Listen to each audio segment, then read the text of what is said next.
SIR की प्रक्रिया शुरू होने के बाद लगातार विपक्ष की तरफ से विरोध किया जा रहा है, क्योंकि विपक्ष का आरोप है कि जिस तरीके से एसआईआर की जा रही है इसमें उनके जो समर्थक है उनके वोट काटने की कोशिशें की जा रही है। क्योंकि जिस तरीके से राजधानी जयपुर से एक वीडियो निकलकर सामने आया है जिसमें बीएलओ कृति कुमार फोन पर बात करते हुए बड़े गुस्से वाले अंदाज में किसी से कहते हैं कि मैं एसडीएम के पास जाऊंगा, कलेक्ट्रेट के पास जाऊंगा। क्योंकि ये वीडियो सामने के आने के बाद पूरे राजस्थान में एक हड़कंप सा मच गया है। ये वीडियो है राजधानी जयपुर के हवा महल विधानसभा के जयसिंहपुरा खोर इलाके का, जहां पर कुछ विशेष समुदायों के वोट के जो है काटने की कोशिशें की गई है और वो लोग हमारे साथ मौजूद हैं, हम उनसे बात करते हैं। ये समय पहले हम आपसे का नाम जानना चाहेंगे। जी, मैं यहाँ से कांग्रेस से चुनाव लड़ा था और कुछ अंतराल से मैं चुनाव हार गया था। यहाँ से पार्षद का मेरा नाम है फारूक शाह। फारूक साहब, क्या कुछ कहना चाहेंगे आप इस पूरे मामले को लेकर, क्योंकि ये जो वीडियो इस एरिया से निकल कर आई है उसने पूरे राजस्थान में एक हड़कंप सा मचा दिया है। देखिए, आपने शुरुआत में ये कहा कि कीर्ति जो हमारे यहाँ के 240 भाग संख्या है उसके जो बीएलओ है कीर्ति कुमार शर्मा जी, वो परेशान और गुस्से में थे। वो गुस्से में नहीं थे, उन्होंने अपनी एक पीड़ा बताई थी और सत्यता लोगों के सामने उजागर की थी कि ये जिंदा लोग हैं। जिंदा लोगों को आप कैसे मार सकते हो, कैसे मर्द घोषित कैसे कर सकते हो, किस तरह आप इनको बांग्लादेशी साबित कर सकते हो। जो व्यक्ति 2002 की लिस्ट के अनुसार जो एसआईआर की जो पूरी प्रक्रिया है उसके अकॉर्डिंग इन लोगों ने अपनी प्रक्रिया के तहत एसआईआर का पूरा सहयोग करके अपना संपूर्ण जो एसआईआर की जो प्रक्रिया होती है उसके तहत इन्होंने मतदाता सूची में अपना नाम वेरीफाई करवाया। और मजे की बात यह है कि जो अपना जो ड्राफ्ट लिस्ट आई है ना उसमें आने के बाद में ऑब्जेक्शन किया जा रहा है। ये बड़े मजे की बात है भाई साहब।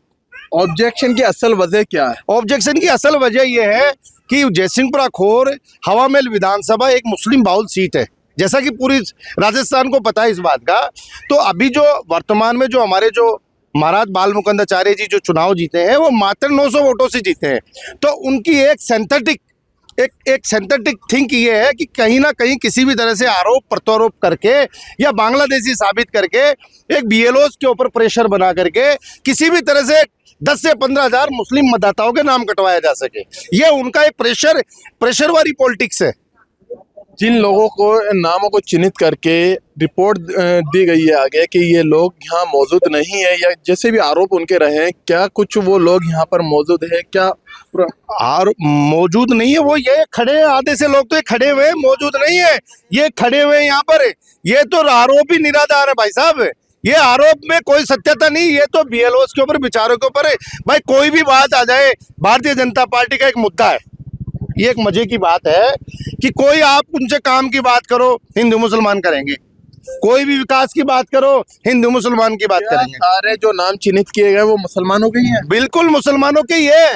ये टारगेट किया गया है, ये प्रेशर पॉलिटिक्स की जा रही है। बिल्कुल मुसलमानों के ही है भाई साहब। और पूरी जो एसआईआर की प्रक्रिया है उसके तहत इनका नाम जुड़ा है भाई साहब। क्योंकि ये वीडियो सामने आने के बाद पूरे राजस्थान में हड़कंप सा मच गया है। गोविंद सिंह डोटासरा जो कांग्रेस के प्रदेश अध्यक्ष हैं वो खुद कलेक्टर से मिले हैं, उन्होंने चेतावनी दी है। अब आप लोगों की क्या रणनीति है आगे? इसमें सैकड़ों ऐसे बीएलओ हैं बेचारे जो इस देश के नाम पे मर मिटना चाहते हैं, सत्यता के साथ जुड़े हुए हैं। मैं तो ऐसे लोगों को बहुत प्राउड करता हूँ। बीएलओ साहब का मुझे जानकारी मिली है कि बीएलओ साहब को धमकाया जा रहा है। हम तो सुबह लोग धमकाने वही लोग हैं जो जबरदस्ती आरोप लगा करके वोट कटवाना चाहते हैं। वही लोग हैं। वो बेचारे ने सच्चाई क्या कह दी, मतलब उसके आधे से लोग जो लोग इस तरह की जो राजनीति करते हैं, हिंदू मुसलमान की राजनीति करते हैं, वो लोग उसके पीछे लगे हुए। क्योंकि एक बड़ा आरोप आपने ये लगाया है जब से वो वीडियो वायरल हुई है, बीएलओ को धमकाया जा रहा है। बिल्कुल सब, मैं उसी को नहीं, और भी अन्य बहुत सारे ऐसे सैकड़ों बीएलओ है, वो तो बेचारे कह नहीं पा रहे। वो वाकई में मैं तो उनको सैल्यूट करता हूँ ऐसे बीएलओ को जो सरकार के सामने उन्होंने अपनी सत्यता भावना बताई उन्होंने भाई साहब। एक वीडियो सामने आने के बाद लगातार और भी जो है बीएलओ की प्रतिक्रियाएं सामने आ रही है। बिल्कुल आ रही है, बहुत सारी। यही के हमारे बीएलओज हैं जो जयसिंहपुरा खोर के बीएलओज हैं, लगभग 6 से 7 ऐसे बीएलओ हैं। उनको लगभग 1700 वोटों का टारगेट दिया गया है कि आपको किसी भी तरह से इस समुदाय के वोट काटने। कौन है टारगेट देने वाला? टारगेट अब ये तो जो सरकार के लोग हैं, सरकार के ही लोग हैं। जो लोग यहाँ जो आपने वॉइस सुनाई है, मैं मेरे बड़ा आरोप है कि इन लोगों को टारगेट दिया गया। बिल्कुल टारगेट यही के नहीं है। हमारे जो प्रतिपक्ष नेताजी हैं टीकाराम जूलू जी, उन्होंने इस बात की सत्यता की है, फॉर्म मिले बाकायदा। तो ऐसे में आप लोग क्या कर रहे हैं? हम जो वैदिक जो कार्रवाई होती है, जो कलेक्टर साहब को जो कहना है, जो हमने एक वो ज्ञापन दिया है, उन्होंने आश्वासन दिया है कि इस तरह का कुछ भी नहीं होने देंगे। क्योंकि आश्वासन तो अक्सर मिलते रहते हैं, जो है मैदान में उतरकर कांग्रेस अभी तक क्या कर रही है? क्योंकि आपने कहा आप भी एक कांग्रेस के कार्यकर्ता हो, देखिए, आप लोगों ने क्या कुछ करा है? देखिए मैं बताता हूँ, ये देश संविधान से चलता है, संविधान की एक बाकायदा प्रक्रिया। अगर कोई आदमी अगर आपको बौखलाहट कर रहा है तो हम उसका जवाब कानून। बीएलए तो आप लोगों ने भी लगाए हैं। नहीं बीएलओ नहीं, मैं वही चीज बता रहा हूँ। नहीं इसमें क्या है, बीएलओ हमारा तो ऐसा इंटेंशन ही नहीं।